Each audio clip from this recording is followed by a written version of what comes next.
তো নমস্কার বন্ধুরা, কেমন আছো তোমরা সবাই? আশা করি সবাই খুব ভালো আছো, আর আমিও খুব খুব ভালো আছি। চলে এলাম নতুন আরেকটা রেসিপি নিয়ে। তো এখানে আমি বানাচ্ছি মিক্সড রাইস।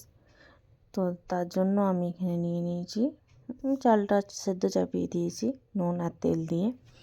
তো এখানে যে যে সবজিগুলো আমি দেবো, ক্যাপসিকাম, গাজর, বিনস, সেই সবজিগুলো আমি ভালো করে ধুয়ে নিয়েছি। তা করতে করতে আমার চালটাও সেদ্ধ হয়ে গেছে, আমি ছেঁকে নিয়েছি। তো সেগুলোকে ধুইয়ে আমি দেখো কড়াইয়ে তেল চাপিয়ে কড়াইয়ে দিয়ে দিয়েছি। ভালো করে ভেজে নেব। তো পরিমাণ মতো লবণ দিয়ে আমি কিন্তু ভালো করে ভেজে নিচ্ছি।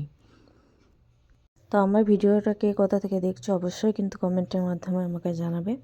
তো কিন্তু তা করতে করতেই দেখো আমার কিন্তু এইখানে সমস্ত সবজি ভাজা মোটামুটি হয়ে গেছে।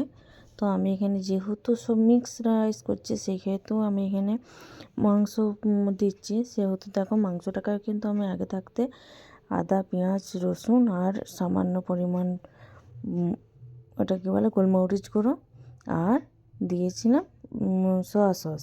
তো সেই সব দিয়ে মাখিয়ে রেখেছিলাম, আর তার আগে আমি কিন্তু ডিমটা ভেজে রেখেছিলাম, সেটা তোমাদেরকে আর দেখানো হয়নি। তো দেখো আমি কিন্তু সমস্ত আমার ভাজাভুজি কমপ্লিট হয়ে গেছে। তারপর আমি দিয়ে দিলাম ভাতটা, যে ভাতটা আমি করে রেখেছিলাম।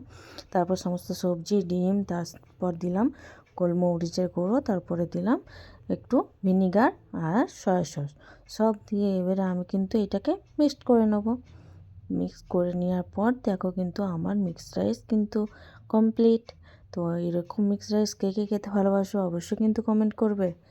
আর আমার ভিডিওটা কেমন লাগলো অবশ্যই কিন্তু সবাই জানাবে। তো টাটা সবাইকে, ভালো থেকো সবাই।